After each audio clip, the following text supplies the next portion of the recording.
86, Mastering Modern 86. Sellings. Wait, we're not 86th. We're not 86 Or from here, are we? 86, not 86th. Oh, okay. Yeah.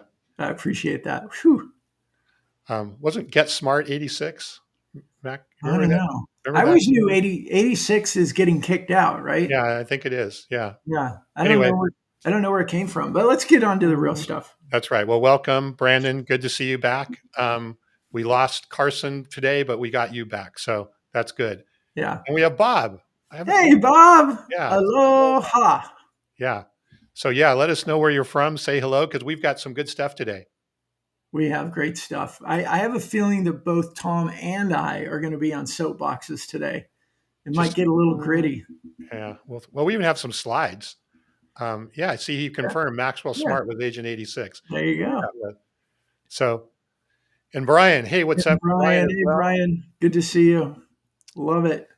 Yeah, anybody else? If you're watching, throw your name in. Tell us where you're at. It's a fun community of people. You might meet somebody. Hey, you might even find somebody that you do work with. So, Brandon, do you have an announcement before we get started on this? I do for everybody, whether you're on the podcast or you're live with us. And I think we're live on YouTube. We're live on LinkedIn, of course, our primary platform, and we're live on I think on Facebook too. But yeah, hey, we've got a webinar. So if y'all know, we've added the webinar series with Fist Bump. It's part of our Mastering Modern Selling series, where we go deeper and we get more tactical and practical. And next week's going to be awesome. Mark Hunter, for anyone that knows him, the sales hunter, he and I are co-hosting a webinar together. Mark is going to talk a lot about ghosting, why salespeople are getting ghosted, what you can do to prevent it. He's also addressing a lot of questions that he's been getting lately. Like, we get some engagement, but there's no interest. And all of that also relates to our topic today about the anonymous zone, which is going to be really good. But the webinar, I think Noor's going to add the link into all the comments. It is going to be next Thursday at 11 a.m. Eastern. If you register, we'll give you the link for the recording if you can't make it. Hey, this is one you don't want to miss. Come on, it's Mark Hunter. You don't want to miss that. Yeah, when he was on, a month or so ago on this Yeah. show, which was a great show. So Yeah. if you haven't seen it, you may want to check that out. But it sounds like we've got some ghost busting series here going on between today and next. You know what? I feel like I might have to dress up for that one. Yeah. I like, hey, Doug from Atlanta. I like Doug in layman's terms. We got some dad's jokes going all the way. Doug, I love that. Welcome. I should have, somebody told me before, with a name like Brandon, I should have gone into branding and it would have been, but Doug with the last name Layman, he's got Doug in layman's terms. Yeah. I love it. Yeah. All right, let's jump into it. So what are we talking about today, Brandon? We're talking about, ultimately we call it the anonymous zone, but for a lot of sales leaders, a lot of sales professionals, it's your buyers don't want to talk. And we know that because we have to make a lot more cold calls to get a conversation. We have to send out a lot more emails to get somebody to reply. It's very, very difficult. And there's a lot of things going on. There's a lot of actions and variables that are happening. We talk with Larry Levine. He'll say, hey, we're in such a low trust economy right now for sales that people just don't trust them. And so they don't want to talk to them. But I think it's also not that Larry's wrong. There's these compounding effects, and buyers don't need salespeople. And we know this from the analyst data. And I share this a lot, that when I first started looking at this data, I think it was around 2012, 2013, the data said that buyers were doing about 30% of their research before they reached out to anyone in sales. That number now is up to 80%, give or take, depending on which analyst you follow. It's higher depending upon your product, right? If your product is not a very, expensive or considered purchase, they may do 99% of it. Right. And they're doing that because they can. right? They don't need to talk to salespeople. They could go to, if it's on the tech side, they can go to G2 and do a bunch of research, Uh-huh. right? They could go into LinkedIn and do a bunch of research. They can go into their community and say, hey guys, I'm looking for this. Who do you recommend? And that is efficient. It's more efficient for them to go to a trusted friend or colleague or former colleague and say, hey, I know you did something around this before. Who do you recommend?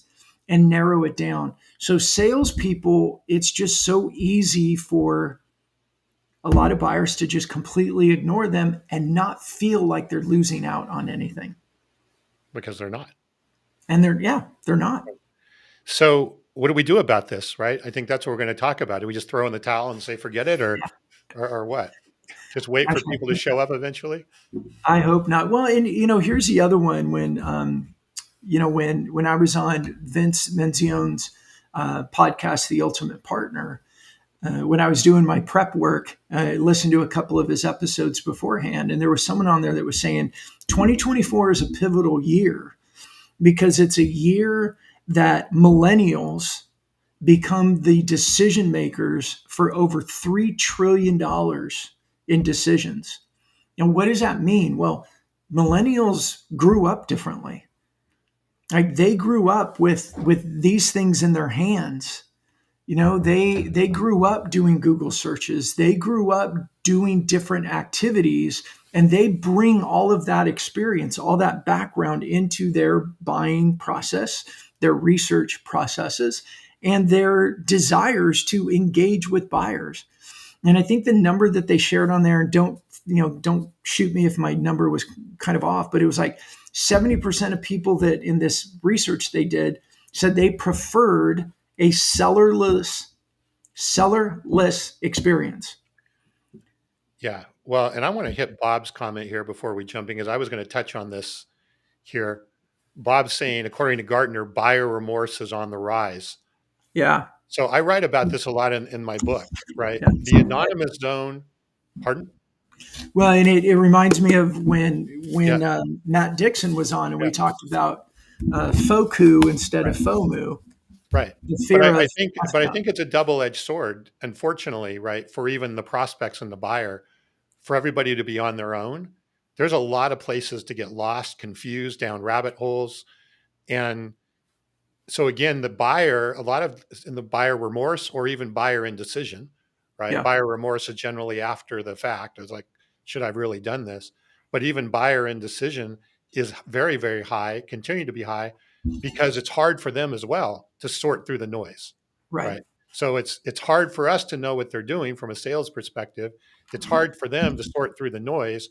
How can we somehow meet in the middle and help them make a better decision while at the Yeah. same time get us as a sales or in a business, a business organization, getting more data that we're looking Yeah. for. Yeah. Hey, Rob Fagan, thanks for joining. Yeah. Hey, Rob. Yeah. All right. Yeah. And, it also reminds me when Mark Hunter was last on our show, whatever that was, a month and a half ago. He led with saying, hey guys, consistency creates credibility. And when we're using the cold call motions, we're using the email motions, we tend to go through some sort of a sequence 5 calls, 10 calls, 20 calls, whatever the number is, but they ignore, and then you stop. And there's no consistency. Now, number one, we can argue or discuss is that outreach method the right way to do it? But still, the reality is that you do it for a short period of time and then quit. And that's not consistent. So you don't have that credibility. Plus, in my opinion, it's not the right medium to be consistent. You call them every week for 3 years, you're just going to piss people off. Yeah. It's inconsistent, but it's also rude in some cases, right? Yeah, So to absolutely. the other side. So, well, let's take Rob's comment here. The buyer journey is changing, and we sellers have to have a way to align with that journey. Let's talk about what we are learning, what we're seeing, and how to make that Yeah. happen. And I think also I'm going to shut a few things down here in case we move into the slides. What's interesting for me with that, and I love that Rob said that because there's been a lot of content. We've been talking about this for years. what I sense, and I see it in our own sales cycles, the acceleration of our sales cycles. Um, we've been talking about this for years, and I think there's been a lot of head nodding. But you and I were talking before we went on the show, is the pain is getting real and really, really freaking real. Like people are not hitting their numbers. And for several years, post COVID, I think pre COVID, it was starting. COVID accelerated a bunch of change, but they had the opportunity to go, when it all goes back to normal, we'll be okay. When we all go back to normal, it'll be fine. And then 2021 came and went. In 2021, a lot of numbers weren't so bad because they lived off pipeline from 2020. But it was in 2022 that the pain started to happen. And I'd say in 2023 was that oh shit moment. And people started to look and take things more serious. And I think now inflation's up. We're in an election year. There's a lot of change going on. And I think now, and I see it just in the calls that I get from people and the acceleration of sales cycles that we have with customers, there's a desperation to find something that's going to work. Well, and you combine that with certain industries that if you go back to the 21, 22, the growth at all cost era, right? Right. It was totally acceptable to be very inefficient in how you got prospects and got customers. Yeah. If you spent $5 for a dollar, that was okay. That's Yeah. not okay anymore. Yeah, So well, and that's in the tech industry and the SaaS industry, the funded companies, absolutely, and that's gone away. But even in the traditional companies, what I call the real companies and normal companies, right? They're running their business on cash flow, sure. not on investment Correct. dollars. They can't do that. They've never really done that. But even those companies, the manufacturing companies, the professional service companies, um, they're reaching out. I mean, it reminds me, and I won't use names, but somebody I spoke to, they've been like 28 years. They're a partner in a company, and he's responsible for business development. And I said, well, the first time we met for coffee, and this was another one of my tapping me on the shoulders of, hey, I know you from LinkedIn, right? And then it moved to coffee. Thanks, Rob. Normal companies. When we first spoke, I said, well, do you still love what you're doing? It's like what I like to ask people, do you still love what you're doing? And he kind of said, he's like, no, I don't. I said, why not? And he's like, I miss the days when I could call 30 people in a week and about 15 or so people would return my calls. And half of those would become a conversation, an opportunity, and two or three of those would close. And it was just fun. Not only were we growing, but I had conversations with people, even the ones that didn't buy. I had conversations with people. It's like now I don't have conversations with people. I call and call and call. We've tried email. We've tried PPC campaigns. We've tried LinkedIn ads. We've tried all these things. And the reality is, I just don't talk to enough people. Yep. Well, they're out there. So do we want to kind of go through some of the answers to this or some of the things that we're discovering here? Yeah, let's do it. Lead the way. Well, I know you had some slides, so I'm Yeah, wondering. yeah. Let's. I think we should, if everybody's okay with that. That's a little unusual for our show, and I know everybody on the podcast. We're sorry that you can't see these, but come to our LinkedIn page, go to our YouTube channel. And we'll do our It'll, best to describe it'll it. all, The slides aren't that intricate, so yeah, they're there's not not many. that interesting. But so let me see how I'm going to do this. I got to share my screen first, don't I? All right. You, And can everybody still see that? It kind of hides me. yeah, you just need to turn it into the slideshow mode, I think. Okay. Let's see. Are we good? Yeah, now it's showing both your screens, but that's okay. I think we can. It shows both my screens. Yeah, because I think you've got the All right. whatever the. I got this. Watch. Hey, there you go. Whatever Does you that did. work? That's perfect. Yeah. Okay, perfect. Well, I can't see you anymore. So if you make faces at me, I don't see, and I don't see the comments, but Okay. like, I love this slide, and I got encouraged to start talking about this again. Thank you, Michael Cups, in our coaching group. He brought this up the other day and said, "Hey, what really got me interested in what Brandon had to say was when he talked about the buyer circle of trust. Like that really resonated me, and so I thought it was appropriate to bring this up. But if we think about the way buyers buy, and I want to encourage everybody, even if you're a sales professional, you're a sales leader, you're a C-suite, take your sales hat off for a second and think about the way you act as a buyer. What do you do? And how many times do you answer a call from someone you don't know? How many times when this rings and it's an unknown number, do you go, oh, let me ask it, let me answer that and see who they are, right? We don't do that. So how buyers buy. First of all, buyers are the center of their universe, as they should be.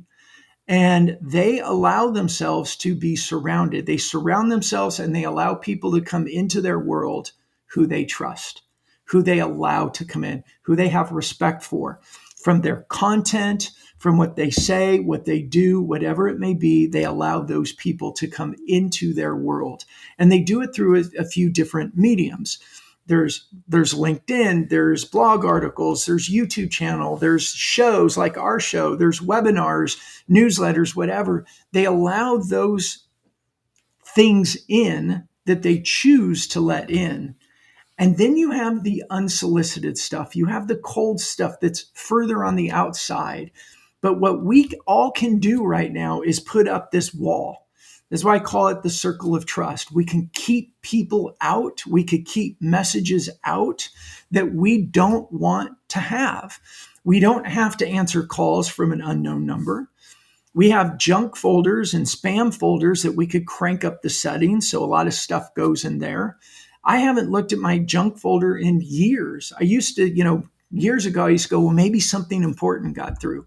Now I know there's so much stuff that comes to me. I don't even bother looking in my junk folder unless somebody I trust says, hey, I sent you something. It might be in spam. Go look for it. So we keep out. We unfollow people we don't want to talk to and we don't want to listen to. We disconnect. We unsubscribe. And we have tools that make it easy for us to do that. Like on my iPhone, on emails, there's a big unsubscribe button at the top. I can just unsubscribe quick and easy. So we have all these tools in order to solidify and fortify this circle of trust, which means if you're a salesperson, you're a leader of a company, you're a sales leader, and you're outside the circle of trust, the question you have to ask yourself is, how do I get invited? How do I get welcomed in? Because if we keep trying the cold pounding, we just hit the wall. So, I'll pause there, Tom. yeah, no, I want to hit a couple of points here. Okay. This is an awesome slide, right? It's a really a good slide to, sometimes we take it for granted. We've seen it so many times, but it's really, it's more accurate than ever. Mm-hmm. But on the outside there, right, where you have the red arrows and it says unsolicited emails and pitches, to us as buyers, that's noise. Right. That is noise, right? It is noise and distractions that we don't want. Okay.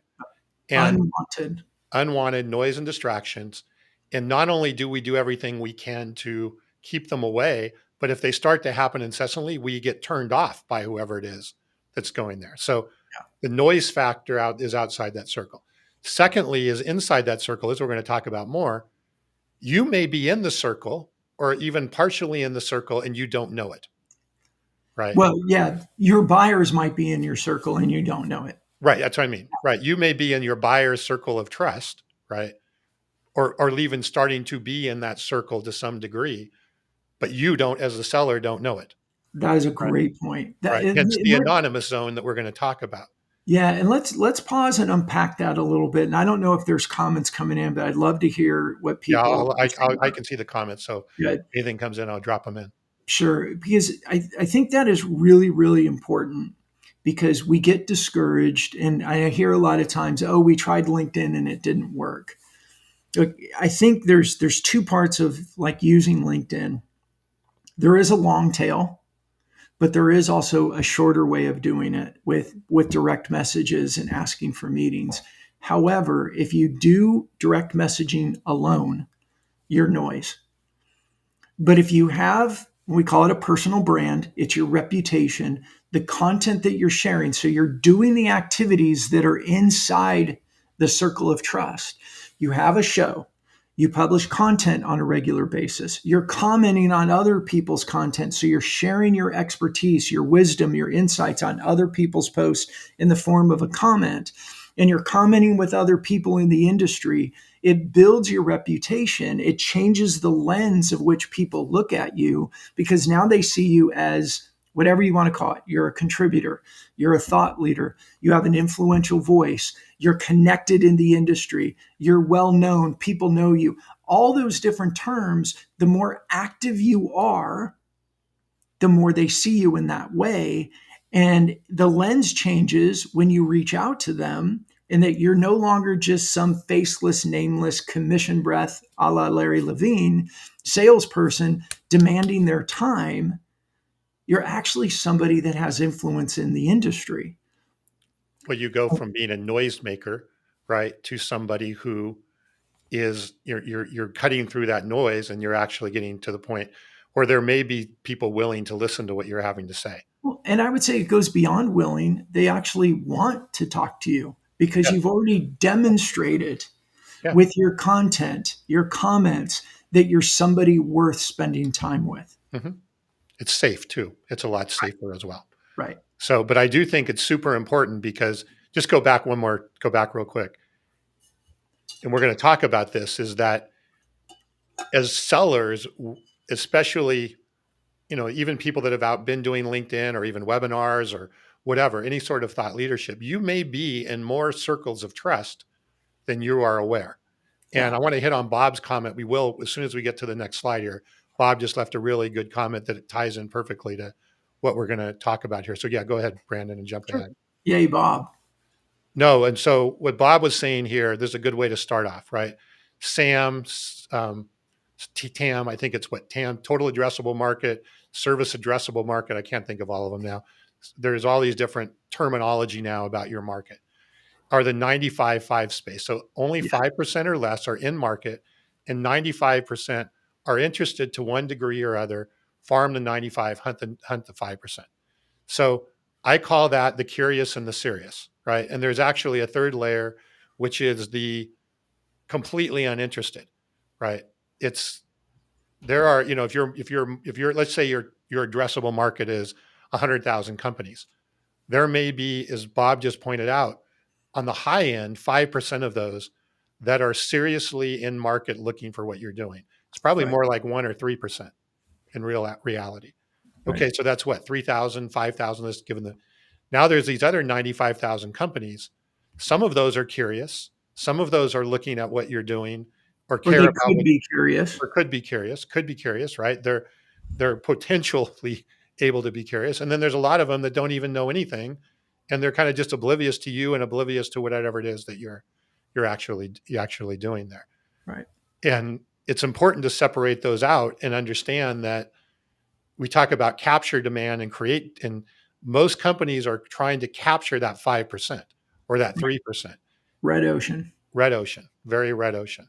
All right. But yeah, great comment, Bob, because that's what we were going to about ready to talk about here. So, Yeah. And I think some of the tenets that we talk about at Fist Bump anyways is, how do you attract and retain customer attention today? Meaning whether if they're in your TAM, whether they're in the 5% or the 95%, is what you're sharing, what you're talking about, capturing their attention today, versus when you lead with the sales message, you're really only potentially getting the up to 5%. And even then, it's only if they are willing to pay attention. But when you lead with sales message, I got this cool widget, can we talk? 5%, maybe. 95%, definitely no. yeah. And the fact is the 5%, if you're late to that party, chances are you're not either going to get into the party because they're already down the road, or Mhm. way down the road and making that Or, decision of who they're going to work with. and this is what I like, if your competitors are using social, they're creating the right type of content that's speaking to the 100% today, whether they're in market or not. They're creating demand, and they're building that authority and that relationship with their prospects today, Mhm. so that if it's in 2 months, 3 months, a year, and they're in market, they go to the company that they've been paying attention to, the one that's been sharing information, the one that has the podcast or the live show, and they're sharing the information, who they've been learning from. They don't even bother with the other companies. Hmm. So you don't even know the party started. Right. You don't even know the party happened, and the party's done, gone, contracts are signed, and you didn't even know it because the way that you try to communicate with those prospects is noise, and you never get in. Yeah. And you're looking for the needle in the haystack, which is the small percent that's there. Which is why so many conversations we have right now with sales leaders is they're frustrated, they're scared, pipelines are virtually empty. They still will share, hey, we've got a decent conversion rate when we get people interested, but our pipelines are so small that we don't even have enough in pipeline to feel like we're going to hit our goals. Yeah. So let's go through this next slide here, Brian, and how buyers actually make decisions. So, Yeah, and Tom's going to take the lead on this, and I want to do a little shout out for Tom here. This comes from his book, The Revenue Zone. As we talk about the anonymous zone, we talk about the engagement zone, we talk about the revenue zone. This is just a new way of thinking about the buyer journey as salespeople, so that we can align ourselves to behave in a way that's more aligned with the way buyers actually do their research, do their behavior, do their activities day after day. So Tom, this is your stuff. So take it away. yeah, and I think it was a Rob who mentioned earlier, right? The buyer's journey is changing, and this is all a strategy and a technique to help, right? Not just say, well, we're screwed, right? What are we going to do? Just wait. How do we actually d- accomplish, drive sales, build opportunities, create demand, all of that in this new buyer world? So, And it's still outreach. It's mhm, just different outreach. Like mhm, we're changing the actions that we do. It's yeah, not pound, pound, pound and email, email, email, but it's still targeted. It's still outreach. We still have, hey, these prospects we're focused on, but we're showing up differently in their world because buyers demand it. yeah. So, what this, well, for those of you who are, I guess I will walk through it because not everybody may be able to see this if you're listening. So there's basically a matrix, right? With the x-axis, the horizontal axis, it says know, like, and trust. And the vertical axis, the y-axis, says awareness, interest, and demand. And what we're seeing, and we see this constantly, right, is that when you do actually create some curiosity with a potential buyer, and that curiosity can be teeny weeny or it can be large, right? But there's some level of curiosity. They kind of move into this first area here where we have the awareness. Hey, they may be of an awareness of what your company is, what your product is, what you do, even your market could even just be a market awareness. And they know a little bit about who you are as your company. So that's kind of the bottom lower left corner that's here. What we want, right, from a sales perspective, is we want prospects that like and trust us and that have strong interest and demand in what we're selling. That's what we want, right? That's where we want to get that buyer to go. But the buyer, as we know, right, is on their own journey. We can't control that journey, but how do we influence that journey so that we help become the thought leader and the trusted advisor and the trusted guide that leads them to that point where they're creating more demand and they're building like and trust? So, how can we help influence getting them from the lower left to the upper right? That's what we want to be able to do. Um, Easier said than done. And even what we go through today, this is not necessarily easy, but if you start thinking about it, it puts you in much more control of how you're actually going through. Mhm.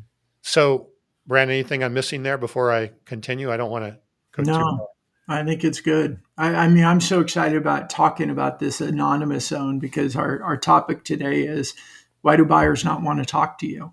yeah, And you've made it very clear, and I want to make sure that people are hearing this. You probably have more people in your anonymous zone than you realize.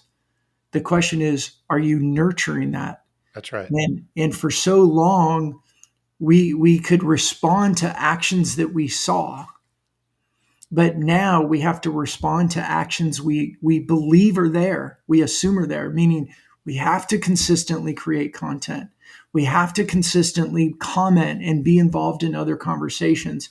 We have to be sharing our knowledge, our experience, our wisdom because people are watching, people are listening. And I've got a ton of stories that I can share to support this. And just, a quick one. Last Wednesday, I get a message from somebody on LinkedIn that said, "Hey, Brandon, I think I'm finally ready. Can we talk?" And it's somebody I haven't talked to in a year and a half. But when I got on the phone with them that day, it's like, been paying attention to your content, been listening, been reading, love where you're going. I'm ready for my company. What do we need to do? I didn't know for the last year and a half that he was still paying attention, but he was. And if I stopped because I went, "Oh, LinkedIn's not working," and just stopped creating content, I would have lost out on that Right. because I didn't stay top of mind. I didn't stay relevant. I didn't stay sharing the information and expertise that our company has. Yep. So yeah, he was in the anonymous zone for, like you said, at least a year and a half, maybe longer. Mm-hmm. Right. So yes, we are, whether we know it or not, we are getting potential prospects that are curious and that are moving into our anonymous zone. Now, what are they doing in that anonymous zone? They may be, as you pointed out, Brandon, looking at a show, watching a show, looking at your LinkedIn post. Maybe they are going to your website and reading a blog. Maybe they are downloading a white paper. Who knows, right? They could be doing a lot of things. One of the things that we want to be able to do is help influence that, which we'll talk more about in a minute about what they're doing. But they're in that anonymous zone, researching, studying, whatever it is that they're trying to do.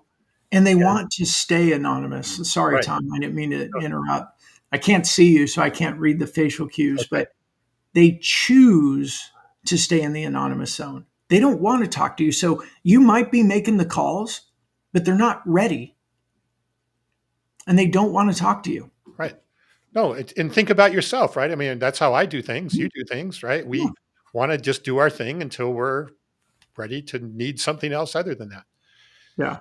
So that anonymous zone can continue for quite a while. The question that and the challenge is, right, is how do you actually influence that buyer in that anonymous zone to actually not just kind of go around in circles and become confused, which can happen, and actually drive more interest and create more demand for your offering, your business, your versus a competitor or somebody else.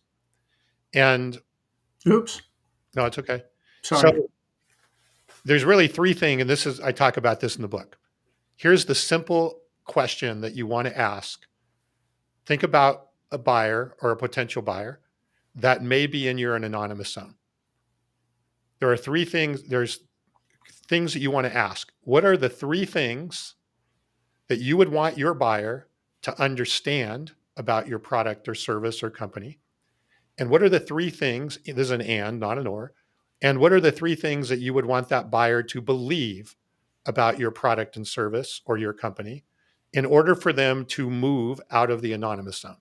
In other words, what would cause that buyer, the things that you could help them understand and the things you could help them to believe that would cause them to potentially move out of that anonymous zone, right? If you can answer those questions very simply, right away, that starts to give you a little bit of guidance as to the type of content and the type of messaging that you're providing into that anonymous zone so that people are moving through it because you're doing it with cause in a sense of causing them to understand or believe. Okay, Brandon, I'll stop. Yeah, no, because I want to, that was excellent. And I want to make sure that we emphasize this and everybody hear this.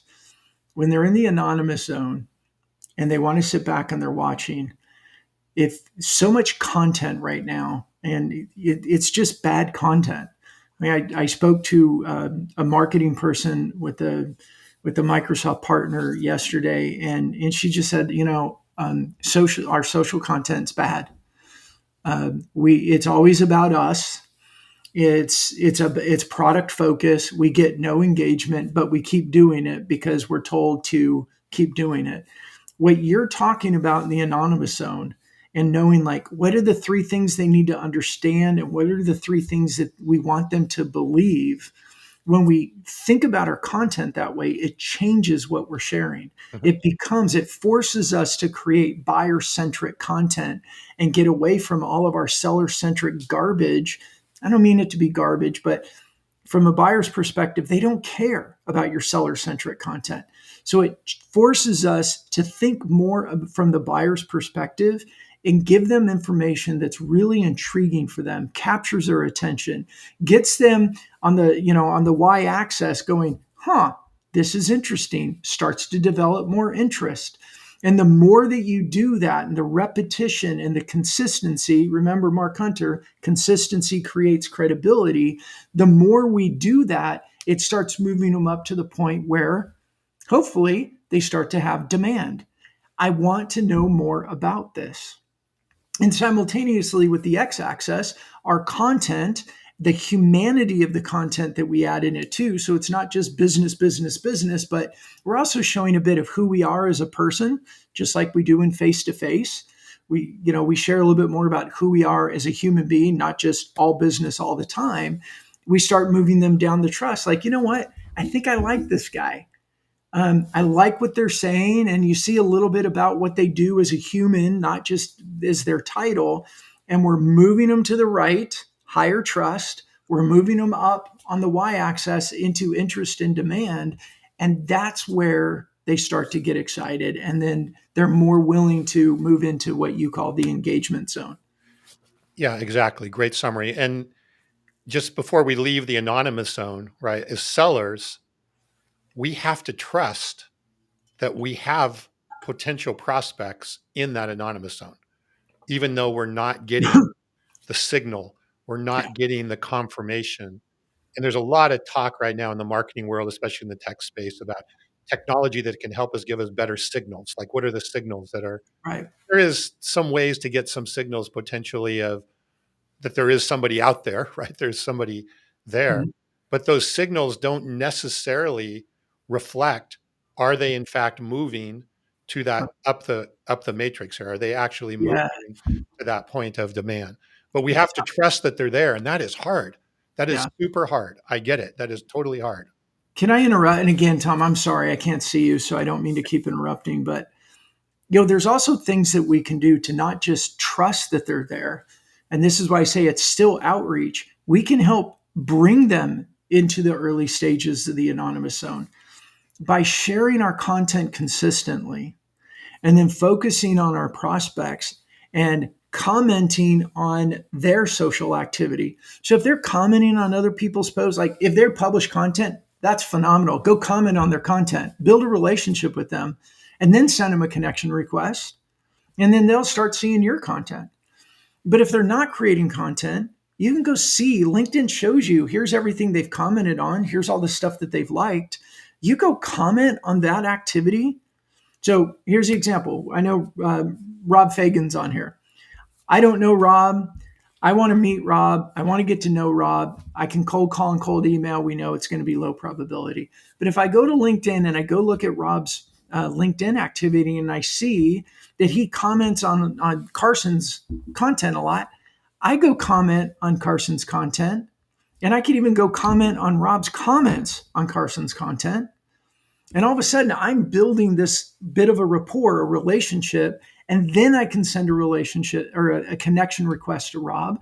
And it's much more likely to be accepted because he's seen me commenting, engaging, and we start to not just we build rapport towards trust, but we also get rid of that whole lens of just being a commission breath salesperson. So we can trust that they're there, but there's also actions that we can do very strategically to Absolutely. move people into our anonymous zone. So it'd be more of like taking these people and getting them into the bottom left corner because they've accepted a connection Yeah. request. No, And they absolutely. accepted it because of our actions encourage them to do it, not just another cold blind connection request. Oh, great, I'm going to accept it, and then they're going to pitch slap me. It's done in a professional, high relationship way along the way. But there is still going to be, as you know, Brandon, there's people that don't comment on LinkedIn. They're not Mhm. there, and they still. I mean, we see it all the time, right? Yep. The number of people we have no idea that are watching the show or listening to this podcast show up all the time, Mhm. and they've never been on LinkedIn. They've never connected. They've never done any of those things. Yeah. Can I tell a quick story to that Sure. effect? So I just got booked to go speak at an event in June, and the initial relationship was I got a LinkedIn message from somebody. I got a connection request sent to me with a LinkedIn message from an enterprise sales leader. He said, I've been watching your show. I had no idea. Really enjoy your perspective and how you guys are approaching. Can we schedule a call? And since then, over several months, we've been building a relationship, been talking. And then I got the message of, can we talk tomorrow? And I said, sure. And we got on a call. He said, we've got an event. I'd love for you to come speak at it. Anonymous Zone. I had no idea at the very beginning he was even watching our show Right. or paying attention to any of my content. Yeah. So obviously we want to know more. We want to control more. I think your points, Brandon, we'll talk about that in a second, about healthy connections and things like that. But at the same time, we also have to be willing to trust that there are others out there that are listening Right. if we're doing the right things. If we're not Absolutely. doing the right things and we're just creating noise, chances are there isn't anybody in our anonymous zone that's terribly happy. Yeah. Um, the red layer that you have there, once in the and this obviously is dependent upon your industry, what you're selling. Our goal, right, is to move somebody out of that anonymous zone so they're willing to converse with us about their business and basically create and not become what we call an opportunity, right? We want to get people to and businesses to come out of that where there's a certain level of demand and a certain level of like and trust where they become serious and they're willing to have conversation. The next one, if you click the button real quick, and then we can move on to the next slide.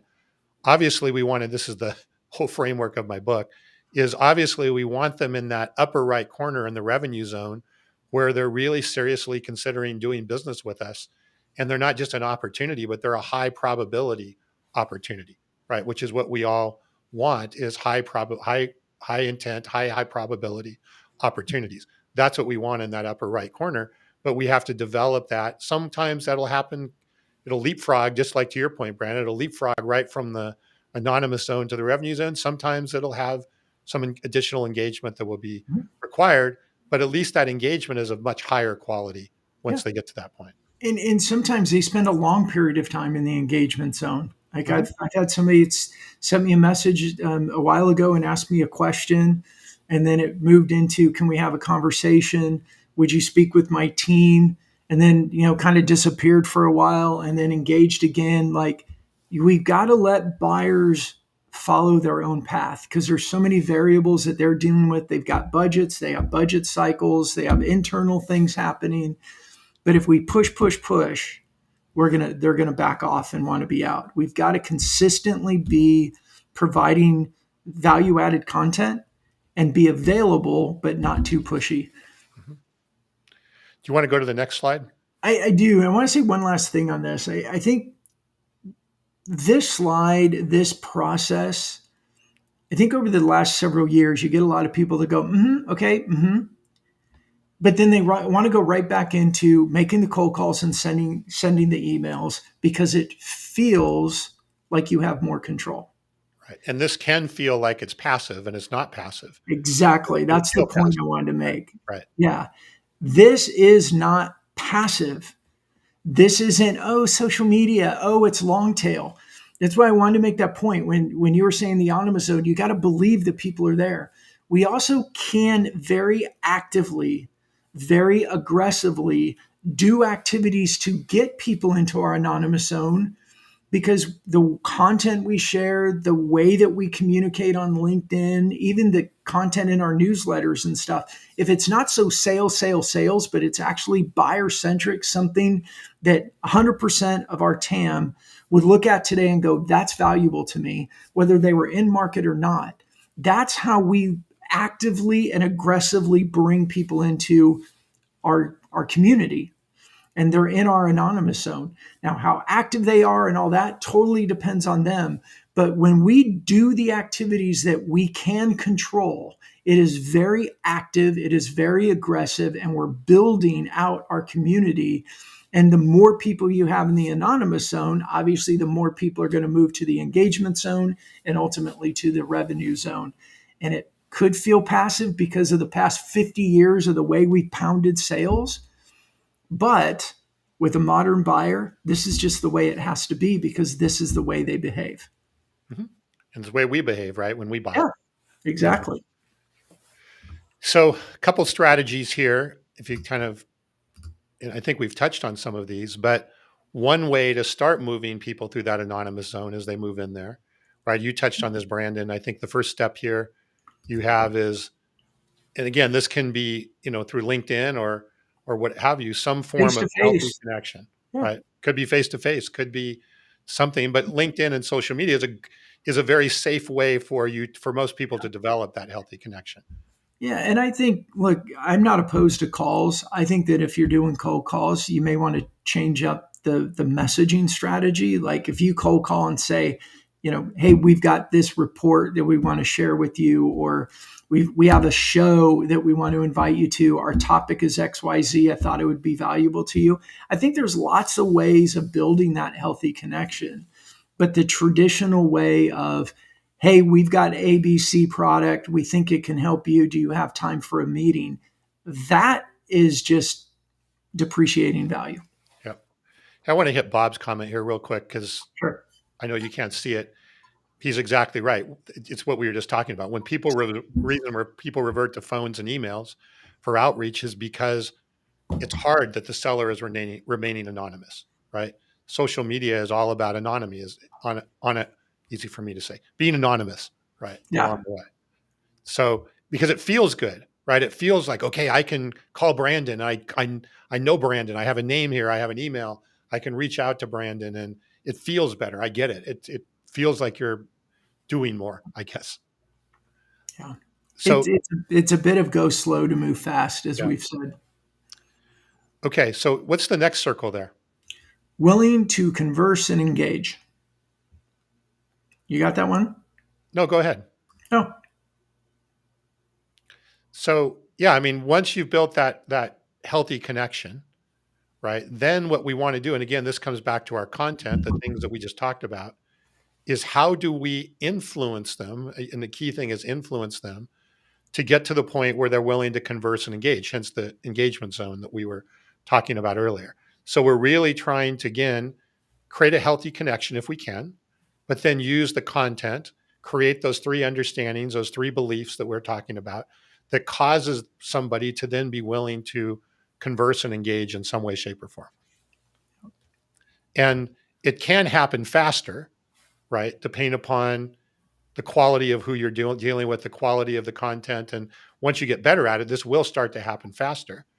Then that turns into a real desire to really learn about your business and learn about how they can do business with you, which then brings them to that right corner, which is what we all want, which is that high intent, high probability opportunity along the right. way. Yeah. And that's why the consistency of everyone on our team, especially sales and leadership, sharing the right type of content consistently, commenting so people see you engaging with other people's content. It shows that you're part of the industry. It shows that you have influence in the industry. That's why LinkedIn is so important. And that consistency, and I get it, it's really hard. It's a new motion. It's a very new motion for salespeople to show up on LinkedIn, to have good quality content, to be consistent. And I still believe most people are scared to death of sharing content in LinkedIn or any other social media. And we know the numbers. I think it's climbing because of AI. That could be good, it could be bad, but 2% of people on LinkedIn share content consistently. And I think LinkedIn defines that as at least twice a month they publish. 2% of over what, 1.3 billion people share at least 2 posts a month. That means there's a ton of opportunity for those that do create content. But I get it. We're scared to share the wrong thing. And I believe one of the unspoken obstacles to creating content is fear. We're all, I mean, it's human nature. We're scared to be rejected. Nobody wants to be rejected. What if I post some stuff and nobody comments? What if I post something and no one cares? Like, I don't know if I was thinking of Carson. There's that scene in Back to the Future where Marty's dad, he's trying to get him to go talk to his mom. He's like, I don't think I can handle that kind of rejection. Like, that's what I think is happening, and why People will say, I just don't have time to create content. I believe the real reason is, what if my content sucks and nobody responds to it? That's a scary thing. Yeah, and it might, right? In fact, Mhm. some of your content is going to suck. Yeah. But again, I think if you can go back to, and we do this all the time, go back to how does my content align to helping them understand the three things that we want them to understand? How does it help them believe the three things we want them to believe? And then it may not be very good at first, but then it allows us an opportunity to get better and optimize and get Yeah. better and better and better. And the three things you want them to understand and want them to believe, it's not about your product. No, it's what they need to understand and believe to Mhm. be in that point to they're willing to converse and engage, willing to go to that engagement zone and go from there. It may have very little to do with your product. It may have to do with the market. It could vary again depending upon what you're selling and Mhm. what you're actually doing. Yeah. Are we done with the slides? Yeah, let's take the slide. Yeah, look at that. Let's get Yeah, rid of that. yeah, There we go. yeah. All right. Well, that's the first time we've ever done slides, I think. So And we've done a few. I know Matt Dixon did slides, yeah, that's and true. I think That's you and true. I used them once before. That's But true. yeah, and I'm really curious whether you're on here live now, or you're watching this later. I'm really curious how this resonates with people, especially now. Like, we haven't gone through the depths of that in, maybe it's been 6 to 8 months, Tom. Hmm. But I know that the world has changed a lot in the last 6 to 8 months, and what teams are struggling with and dealing with has changed quite a bit.